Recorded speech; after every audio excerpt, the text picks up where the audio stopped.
Everybody welcome to MB trainer. मैं हूं सौरभ ठाकुर। स्वागत है आप सभी का हमारा आज के इस वीडियो सेशन में। हो सकता है आप वीडियो फेसबुक में, यूट्यूब में, इंस्टाग्राम में कहीं पर भी देख रहे होंगे। आप चाहें तो हमारे YouTube channel MB trainer Saurabh Thakur में जा सकते हैं और इस तरह के बहुत सारे वीडियो से बेनिफिट अवेल कर सकते हैं। जब आप वहाँ पर जाएंगे तो आपको वीडियोज़ मिलेंगे CAT, XAT, IFT, MAT, CMAT, India के अलग अलग एंट्रेंस एग्जाम्स के, जॉब ओरिएंटेड एग्जाम्स की, बैंक, SSC, रेलवे, कैंपस, इसके अलावा GRE, GMAT जैसे एग्जाम्स के लिए बहुत सारे वीडियोस आपको मिल जाएंगे वहाँ पे। जो वीडियोस आपको मिलेंगे वो है क्वांट के, DI, LR, verbal, vocabulary development के वीडियोस, वर्बल रीजनिंग के videos, content development session, interview के पजल्स, इस तरह के बहुत सारे वीडियोस अभी आपको वहाँ पे मिलेंगे। राइट, चलिए स्ट्रेट अवे स्टार्ट करता हूँ आज का सेशन। आज का जो मैंने सेशन लिया है, आपने देखा होगा पिछला सेशन में जो मैंने लिया था IFT क्वेश्चन डिस्कस किया था। इस बारे में एक IFT का क्वेश्चन से एक बढ़िया कंसेप्ट हम लोग निकालेंगे, अच्छा मजा आएगा। आपको मैं जो बार बार बोलता हूँ, अगर आप वाकई में एक सिंसियर एस्पायरेंट है तो आप मेरे साथ नोट्स बनाते चलिएगा। अगर आप मेरे साथ नोट्स बनाते चलेंगे तो मैं आपको इतना प्रॉमिस जरूर करता हूँ, मैं पूरी क्लास एक्जैक्टली तो रेप्लिकेट नहीं कर सकता ऑनलाइन में, लेकिन मैं जितना अपनी तरफ से बेस्ट हम अपनी तरफ से आपको प्रोवाइड कर सकते जरूर प्रोवाइड करेंगे। बस इतना मेरी तरफ से एक प्री रिक्वेस्ट है कि अगर आप नोट्स बनाते चलेंगे तो आपकी प्रिपरेशन को डेफिनेटली बूस्ट मिलेगा। This is my promise to you guys. Fine, चलिए आज जो मैंने क्वेश्चन लिया है, आप देख सकते हैं कितनी बार आया ये question. IFT same question, change भी नहीं हुआ है। IFT 2005 में, कैट 2008 में, जैट 2005 में, तो काफी बार आया हुआ है। और ये क्वेश्चन बहुत मतलब पैटर्न बहुत कॉमन पैटर्न हो चुका है आज के टाइम पे, बहुत फ्रीक्वेंटली पूछा जाता है। Just keep an I on such questions, बढ़िया क्वेश्चन है। The number of common terms, तो ये कॉमन टर्म्स का क्वेश्चन बनता है कि दो सीक्वेंसेस आपको दे दी गई हैं, उसमें कितने टर्म्स कॉमन है। तो नंबर ऑफ कॉमन टर्म्स ये जो निकालने वाला पैटर्न बनता है क्वेश्चन का, ये काफी ज्यादा आता है आजकल एग्जाम में, अलग अलग एग्जाम्स में। आपको दो सीक्वेंसेस दे दी गई, पूछा कॉमन टर्म्स। इस क्वेश्चन में पहले लॉजिक को सीखते हैं, फिर इस क्वेश्चन में अप्लाई करेंगे, वो बड़ी बात नहीं है। तो आप पहले मेरी बात ध्यान से सुनिएगा, एकदम मस्त से सुनिएगा। जैसे कि जो मैं बोलने जा रहा है काम करता है, मैं आपको एक छोटे से एग्जाम्पल से बताता हूँ। मान लेते हैं 2, 4, 6, 8, 10, 12, 14, 16, 18 एंड 20। ये मैंने पहला सीक्वेंस लिखा जस्ट लाइक दिस। उसमें हम लोग लॉजिक लगाते हैं। एक और सीक्वेंस लिखा 3, 6, 9, 12, 15, 18। ठीक है भाई, कभी भी किसी चीज को इतना छोटा कर दो कि आपको नेकेड आई से विजिबल हो। जैसे अभी मैं आपको बोलूंगा कि कॉमन टर्म्स, तो आप बोलेंगे सर ये 6 है, इन दोनों में कॉमन है। मैं पूछूंगा और क्या कॉमन है, आप बोलोगे सर ये 12 जो है ये दोनों में कॉमन है। मैं पूछूंगा और भी कुछ कॉमन है, तो आप बोलोगे हाँ सर एक 18 भी है जो दोनों में कॉमन है। तो नंबर ऑफ कॉमन टर्म्स में अगर आपसे पूछूंगा तो आप बोलेंगे 9, क्योंकि आ गया 6, 12 एंड 18। राइट, बिल्कुल सही बात है। अब इसके लिए लॉजिक डेवलप करते हैं। ये तो अब गिनने में क्या ही गलत होगा, गिन लीजिए पकड़ के इसको। अब सुनना जो मैं बोल रहा हूं आपको, इसी चीज को आप चाहते तो और क्या कर सकते थे। चलिए, नंबर ऑफ कॉमन टर्म्स अगर हमको निकालने बोला गया, अगर आप मेरे साथ नोट्स बना रहे हैं तो लिखिएगा नोट का subheading to find number of common terms. ठीक है भाई, एक एक पॉइंट। आप में से कुछ बच्चों ने मुझे मैसेंजर में मैसेज किया, उन्होंने मुझे कहा कि सर ये जो छोटे छोटे वीडियोस हैं इससे मुझे बहुत फायदा हुआ। कुछ बच्चों ने कहा कि सर आप छोटे वीडियोस क्यों बनाना बताते हैं, सर कारण क्या है। जब आप, मैं बड़े वीडियो से बना दूंगा, वो बड़ी बात नहीं है। इन छोटे वीडियो से जो कंसेप्ट है, ये वो कंसेप्ट है जो आपके एग्जाम में सबसे इंपॉर्टेंट है। इसलिए मैं आपको बार बोलता हूँ, क्या होता है एग्जाम जब आप दोगे ना तो रैंडमली क्वेश्चन पॉपअप करते हैं। ऐसा तो है नहीं कि नंबर सिस्टम के क्वेश्चन आए, फिर PNC के, फिर ज्योमेट्री के, फिर किसी और चीज़ के, रैंडम क्वेश्चन पॉपअप करते हैं। सो कंसेप्ट ना, कौन सा कंसेप्ट किससे कनेक्ट होगा, किससे सवाल बनेगा, वो ज़्यादा इंपॉर्टेंट है। ठीक है भाई, चलिए देखिएगा इसमें। अब कॉमन टर्म्स अगर आप हेडिंग लगा देंगे तो अब इसके आगे सुनिएगा।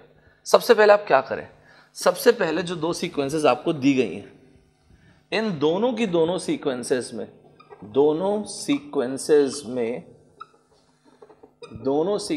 में सबसे फर्स्ट कॉमन टर्म कौन सा है वो देखिए। क्या कहा मैंने, दोनों सीक्वेंस में फर्स्ट कॉमन टर्म कौन सा है वो देखिए। अभी यहीं पे लगाते हैं। आप बोलेंगे सर वो common term, first common term है 6, बिल्कुल सही बात। दूसरी बात, दूसरा पॉइंट है ये लोग कब मिलेंगे। कब मिलेंगे मतलब ये दोनों सीक्वेंसेस कब मिलेंगे। जैसे यहाँ पे मिले ना, 6 पे मिले, फिर इसका जंप करके आ गए 12 पे मिले, फिर ये 18 पे मिले। तो इसी चीज को मैं बोल रहा हूं आपको, ये लोग कब मिलेंगे, तो ये लोग कब मिलेंगे वो देखते हैं। तो आप ये वाला स्टेटमेंट सुनिए, जब इनके कॉमन डिफरेंस का एलसीएम इनको मिलाएगा। जब इनके कॉमन डिफरेंस का एलसीएम इनको मिलाएगा। सर कॉमन डिफरेंस मतलब आप देख सकते हैं दोनों के दोनों क्या किस तरह के सीक्वेंसेस हैं। एपी सीक्वेंस है, एपी मतलब arithmetic progression. Sir common difference मतलब, कॉमन डिफरेंस भी बहुत बड़ी कोई चीज नहीं है। बाद वाला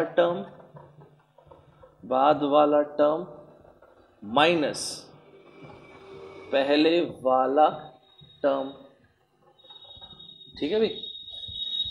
तो इस केस में मतलब सर आप ये बोल रहे हैं 4 माइनस 2, यस, तो यहां पे कॉमन डिफरेंस कितना आ गया, D1 2।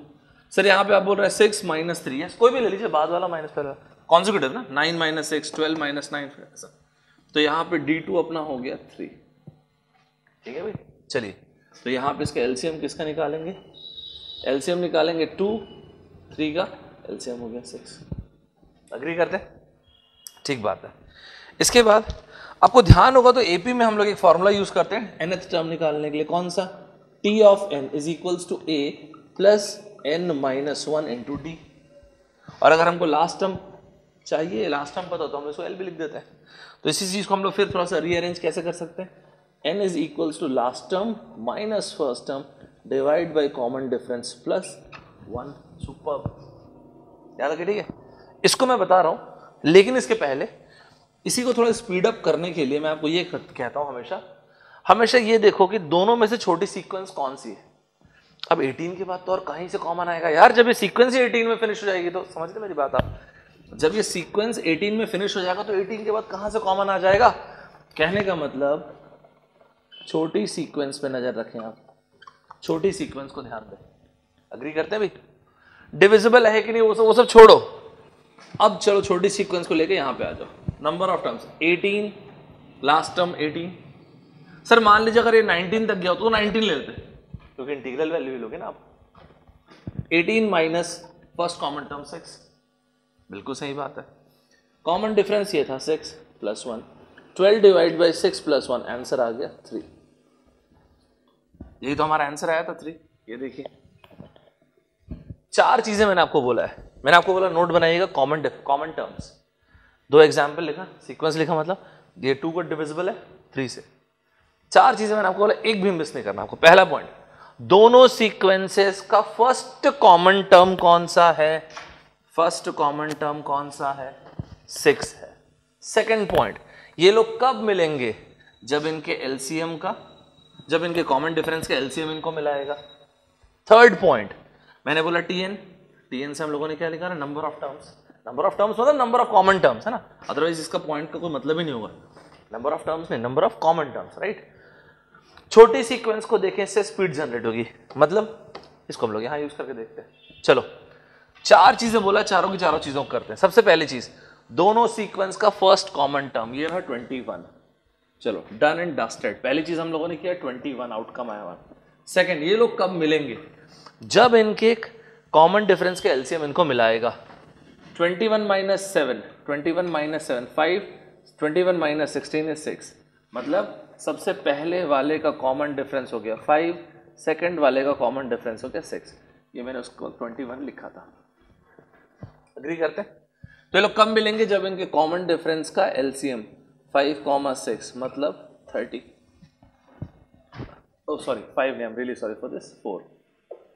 I'm really sorry, 4. 5 minus 5, 4.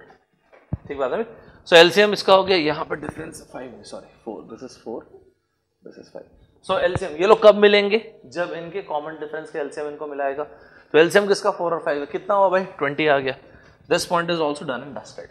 Agree करते हैं। नंबर ऑफ टर्म्स, सीधा धाड़ से हम लोग लिखते हैं number of terms, last term minus first term divide by common difference plus 1।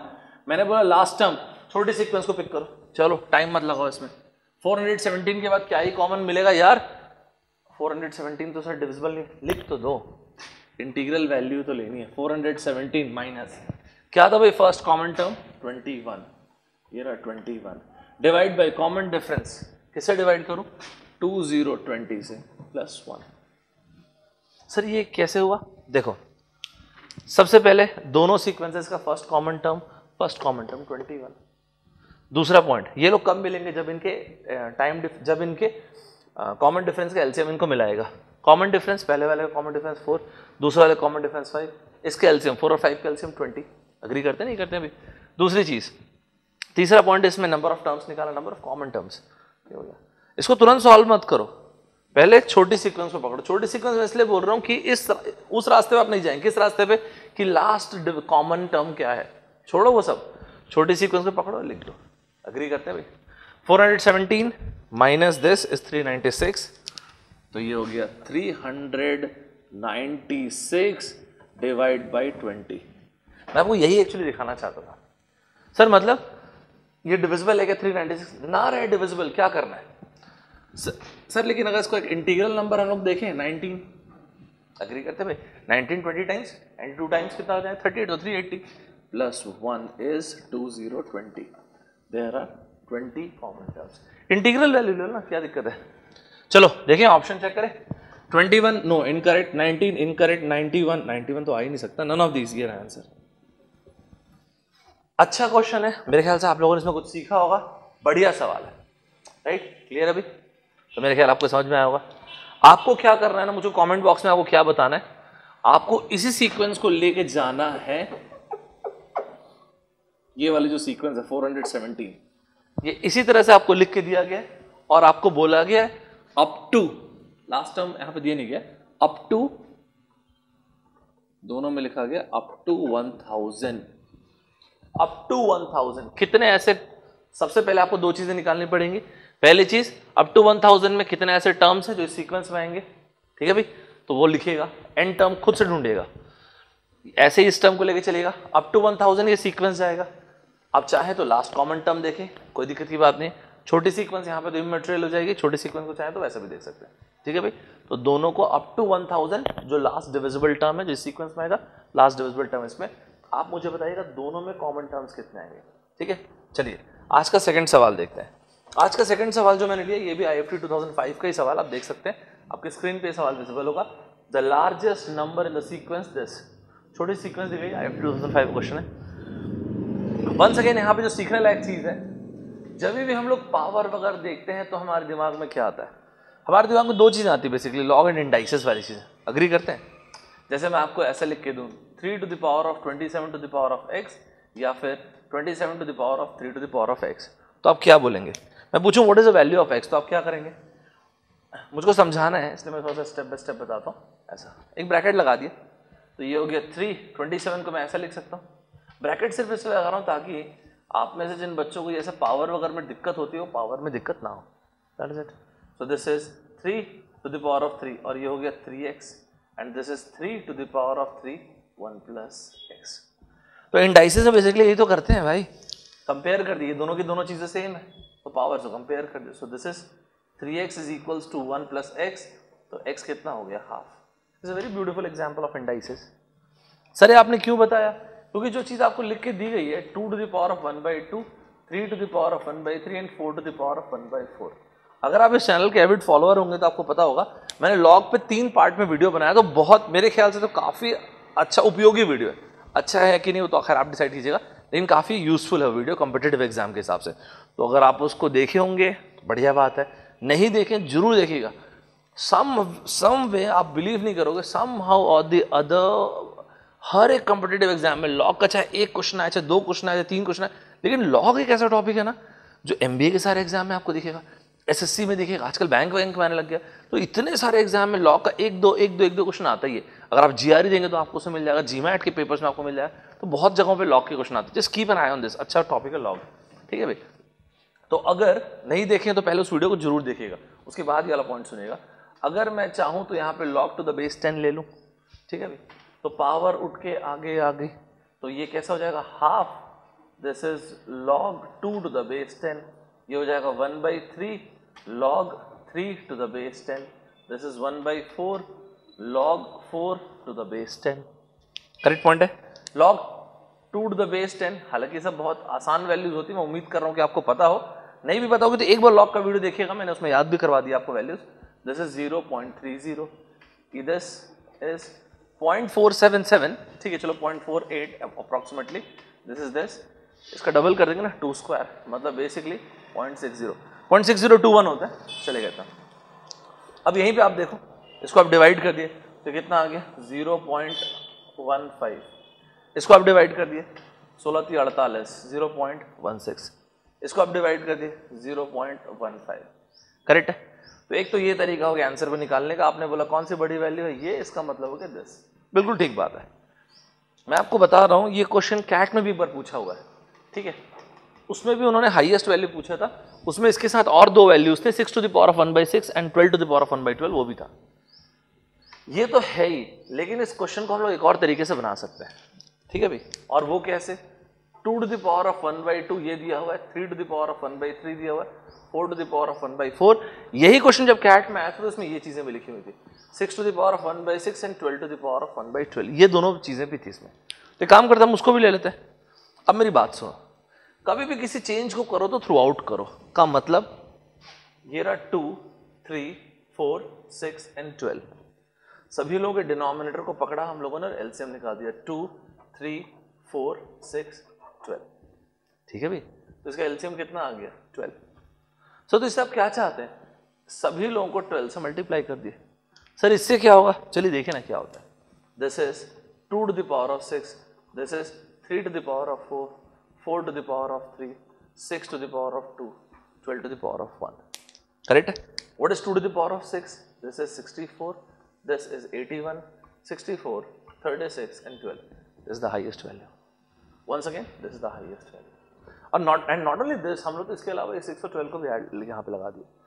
तो लॉग तो आप यूज कर सकते हो, ये भी एक उतना ही अच्छा पॉइंट है इतना ही है, राइट? तो यहाँ पर भी नोट लगाई। देखिए 3 क्वेश्चन आपने सीखा होगा, ये वाला पॉइंट सीखा होगा, लॉग यूज करने का पॉइंट सीखा होगा, और एक एलसीएम वाला पॉइंट सीखा होगा, राइट? अगर आपको ये चीज समझ में है तो कमेंट बॉक्स में आप क्या करेंगे, आप इसको मुझको अरेंज करके बताइएगा। 2 to the power of -½ 3 to the power of -1/3 4 to the power of -1/4 6 to the power of -1/6 12 to the power of -1/12। आपको इसको अरेंज करना है इंक्रीजिंग ऑर्डर में, ध्यान रखिएगा INCR डॉट इंक्रीजिंग ऑर्डर में आपको अरेंज करके कमेंट बॉक्स में मुझे बताना है। तो मैंने आपको 2 असाइनमेंट दिए हैं, मैं उम्मीद करता हूँ कि इस शॉर्ट वीडियो से आपको फायदा हुआ होगा। मेरे ख्याल से कुछ नहीं तो आप 1 कंसेप्ट कॉमन टर्म का सीखे होंगे और 3 कंसेप्ट आप यहाँ पे सीखे होंगे, 4 कंसेप्ट आप बढ़िया सीखे होंगे। जैसा कि मैंने कहा, आप मेरे साथ अगर नोट्स बनाते चल रहे होंगे तो मैं आपको इतना जरूर प्रॉमिस करता हूँ कि आपकी प्रिपरेशन को एक जबरदस्त बूस्ट मिलेगा। ये जब हम वीडियो रिकॉर्ड कर रहे हैं, ये है जनवरी 2019, और आप में से वो सारे के सारे बच्चे जो 2019 या 2020 में कैट या अलग अलग एमबीए एंट्रेंस एग्जाम देने वाले हैं, बैंक के एग्जाम देने वाले, GRE जो भी एग्जाम देने वाले हैं, अभी हमारे क्लासरूम का बैच ऑलरेडी स्टार्ट हो चुका है। आप देख सकते हैं नीचे एक नंबर डिस्प्ले हो रहा होगा। इसके अलावा लाइव ऑनलाइन क्लासेस भी अवेलेबल हैं। लाइव ऑनलाइन क्लासेस के लिए या तो आपको डेस्कटॉप चाहिए, लैपटॉप चाहिए, मोबाइल चाहिए। कई बच्चे ऐसे कि पिछले साल बहुत सारे स्टूडेंट हैं जिन्होंने कैट में 98 क्रॉस किया, जिन्होंने IFT निकाला, जो बच्चे अहमदाबाद से लॉगिन करते थे, बैंगलोर से करते थे, हैदराबाद से थे, कुछ बच्चे जो अभी FMS गए हुए हैं, लास्ट ईयर जो FMS गए, तो ऐसे बहुत सारे स्टूडेंट्स थे। आप में से बहुत सारे लोग ऑफिस से वापस आते होंगे, तो आप अगर मोबाइल फ़ोन में भी सुनेंगे तो बिल्कुल सुन सकते हैं लेक्चर को, ईयरफोन प्लग इन कर सकते हैं, देख सकते हैं। लाइव ऑनलाइन क्लास भी अगर आप अटेंड करना चाहते हैं तो वो भी आप देख सकते हैं। उसके लिए आप इस नंबर नीचे डिस्प्ले, उस पर आप कॉल करके डिटेल में इन्फॉर्मेशन ले सकते हैं। जो बच्चे कैट 2018 के एग्जाम दे चुके हैं, अलग अलग एंट्रेंस एग्जाम दे चुके हैं या बैंक के एग्जाम दे चुके हैं, GDPI एंड इंटरव्यू की बैचेस, ऑनलाइन बैचेस भी अवेलेबल है, उसके बारे में भी आप जानकारी ले सकते हैं। उसके लिए भी सेम आपको एक डिवाइस चाहिए, या तो डेस्कटॉप, लैपटॉप या mobile phone, that is it, और कुछ नहीं चाहिए। आपने घर में बैठ के आराम से पढ़ सकते हैं। उसकी क्लास भी रात को होती है, वो बेसिकली वर्क एक्स वाले लोगों के लिए है। फाइन, तो ये था आज का डिस्कशन सेशन। मैं उम्मीद करता हूँ कि आपको कुछ फायदा हुआ होगा। मैं सौरभ ठाकुर आप सभी लोगों से विदा लेता हूँ, फिर से मिलेंगे नेक्स्ट क्लास में। Bye bye everybody, take care.